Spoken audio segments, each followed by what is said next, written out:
Endsarz was designed to be the end of Tinubu. Can you expatiate? Those behind the Endsarz knew that's what they were doing. Who were those behind it? The obedience. We're behind the Endsarz. Yes, it was manufactured from America and so brought in just to stop him. But who are the obedience? I said the obedience. So who are the obedience? So who are the obedience? The obedience came from America to do the Endsarz and later became a movement to form a party, and they couldn't form a party and join whichever party. You know, I thought obedience was tied to Peter Obi. Well, maybe Obi's party, I don't know. Maybe Obi's movement, I don't know. But the obedience were behind the Endsarz. How can somebody be this old and daft? Is it even possible that a daft person will get to this age? See, you see those people that are not in touch with realities. No, that's not the right. You see those people that know what's going on in Nigeria but choose to. Is that the right word? Yeah. People that know what's going on in Nigeria but choose to act daft because of little gains. Maybe not little gains, because of gains. They will suffer for 600 years. I'm going to go back to sleep. This is not how I plan to start the day. But I beg, if you know something your papa be this, or you relate to this man, raise up your hand. You get what I want to tell you. Don't fear, not swear or for you. Just raise up your hand. You get what? Raise up your hand first. I'll be in the comment section. We say obedience are from Endsarz protesters. Endsarz protesters are from America.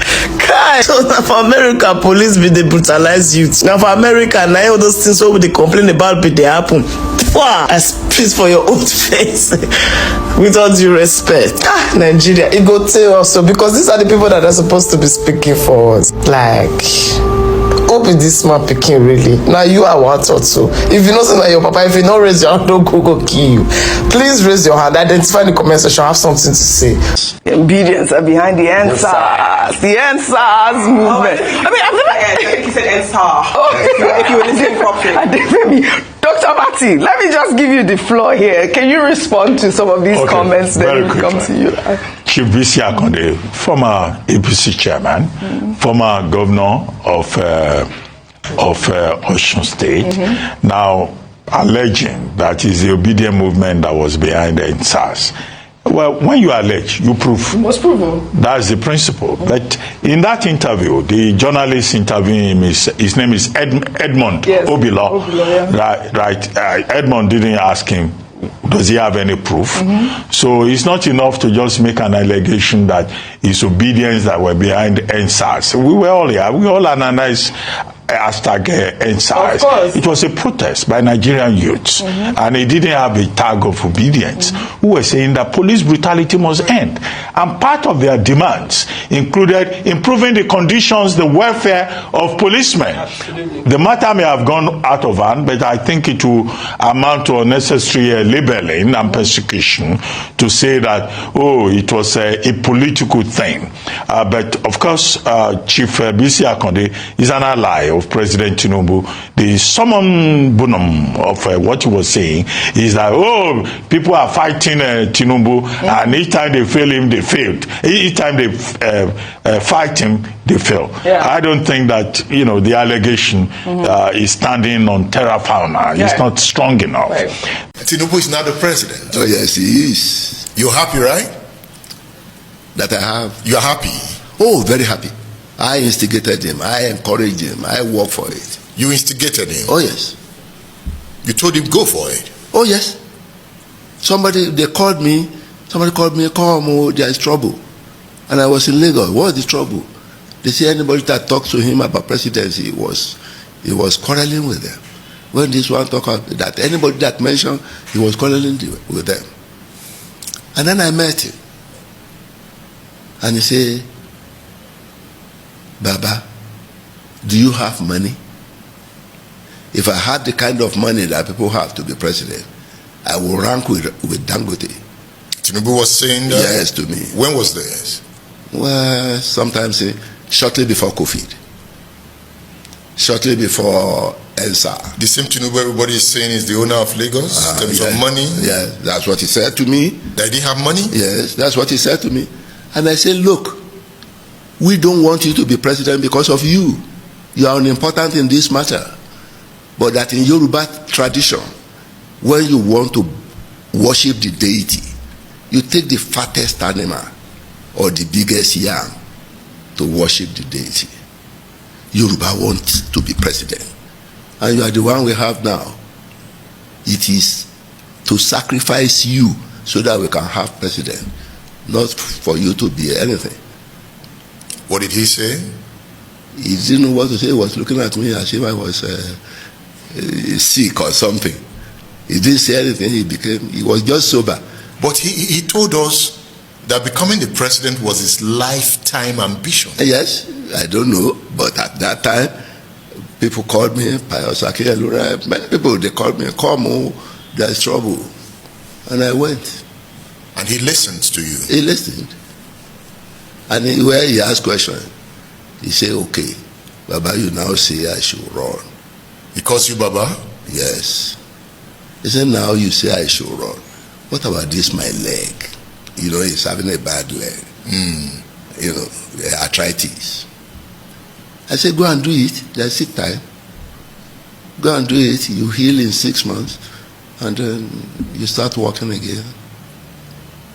And you can run. And he went to fix it. And he went to fix it. And COVID came. Everything, many things came. Endsarz came, many things. Some people thought Endsarz was the end of Tinubu.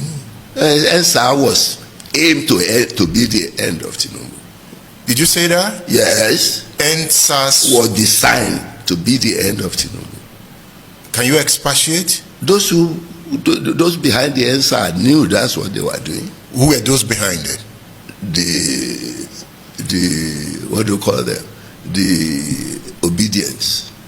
The obedience. The obedience were behind the Endsarz. We're behind the Endsarz. Yes, it was manufactured from America, and so brought in just to stop him. But who are the obedience? I said the obedience. So who are the obedience? So who are the obedience? The obedience came from America to do the Endsarz, and later became a movement to form a party, and they couldn't form a party and join whichever party. You know, I thought obedience was tied to Peter Obi. Well, maybe Obi's party, I don't know. Maybe Obi's movement, I don't know. But the obedience were behind the Endsarz. So it was well planned. Planned, organized with a lot of money. From America? From America, yes. How come Tinubu did not see this coming?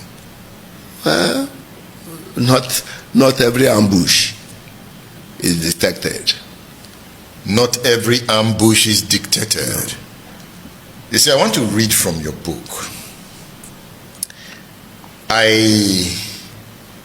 You called Tinubu, one of the chapters here is Tinubu, the strategic thinker. That is page 479. Page 479. Let's read. You said Tinubu is always thinking ahead. He is a comprehensive political strategist who does not take anything for granted. How come he was caught unawares by Endsarz? Well, he's no God. He may not know everything. And he's a financial expert. He's not a political expert. But he has become a political expert. And I said it there. But he's now a political expert. I'm not saying so. He's now a politician. He must have known a lot now since he became president. But before he became president, he knew very little about Nigeria. He may know a lot about politics of America. He may know a lot about politics of Lagos. But I know he was very ignorant about the politics of Nigeria. But now that he's been president, I don't know how much he may have known. You know, at some point, I saw you trying to call meeting of Yoruba political leaders when Osinbajo was becoming a subject matter. You know, was that a headache for you at that time? No. I wanted anybody that wishes to be free to contest election. But I don't want bitterness among the Yoruba contestants. I want them to talk on issues and not want to destroy the other, because I want one of them to emerge in the end. I want a Yoruba president. You didn't try to convince Osinbajo to step down for Tinubu? No, I didn't. No, I tried to later. After those meetings, I tried to later. I asked them, look, you are now 11. We want only one. Voluntarily, I want any of you, to step down. They didn't step down? They didn't, but at the evening of the primary, some came to meet me. I'm going to step down today, sir. They came to meet you? Yes. Said they want to step down. I can't. Was it not too late at that time? Well, they stepped down. It wasn't too late. Osinbajo did not step down? No, he didn't step down. How did Tinubu feel about that? I didn't discuss it thereafter. And you've not discussed it? I didn't discuss it with Tinubu thereafter. How do you feel about that? Well, Osinbajo has every right to contest, and he did. I don't blame anybody for contesting elections. You want to contest, you contest. Was Buhari against Tinubu? He didn't tell me so, because I put many questions to him. You asked Buhari? Oh yeah, many questions. What were those questions? One, he wanted me to see that he was not the one who instigated Osinbajo to contest against Tinubu. And he made it clear. He said, in his own culture, when his mentor is interested in one position, you don't contest with him. But when Osinbajo came, he was surprised, and he only wished him well. Tinubu was Osinbajo's mentor? Oh, that's the way Buhari put it to me. Tinubu nominated Osinbajo as vice president? Well, I won't say so. I nominated him. You nominated Osinbajo? But after consulting with Tinubu. Did Tinubu pick him and then you nominated him? No, I nominated him after consulting with Tinubu. Chief Akande, I want to be clear. I say it the way it is in my book. I say Tinubu, come. In 2011, you were discussing with Buhari, trying to replace Bakari with somebody. Who was the person? He said Osinbajo. And I said, I'm going to recommend Osinbajo. And I recommended Osinbajo. He accepted? Who? Tinubu accepted? I didn't ask whether he accepted or not. I just asked. You were the interim chairman of the party at the time? Yes, I was. And you recommended Osinbajo? Yes. So when Buhari told you that in his own tradition, when your mentor is interested, you step down. Yeah. Was he referring? You don't show interest. You don't show interest. Yeah. Was he referring to Osinbajo? Yeah, because I thought Buhari instigated Osinbajo. Then I asked him.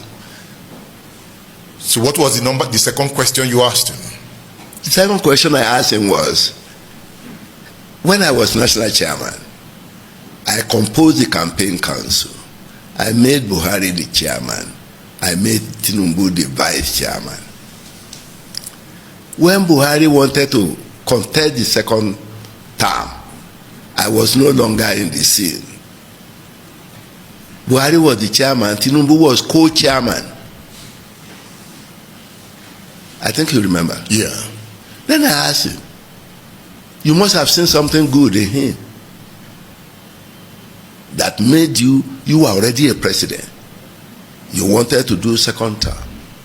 You don't make him vice chairman like I made him when you were doing the first one. You made him a co-chairman. Now it's his turn. Now it is Tinubu's turn. Did you coin him Iloko? No, I met Buhari alone. All right. And I said, look, when I was national chairman and you were to contest the first time, immediately after the primary, I composed the campaign council. I made you the chairman, having won the primary. And I made Tinubu vice chairman. And we went ahead. But when you were president, you wanted to contest the second term. You were the chairman of the campaign council. And you made Tinubu the co-chairman, not vice. Which means there is merit in Tinubu. Otherwise, you won't promote him over and above vice chairmanship. I made him co-chairman. What can be wrong now? At that point, you noticed something was going wrong. At that point, you have already noticed something was going on. Oh no, I noticed some kind of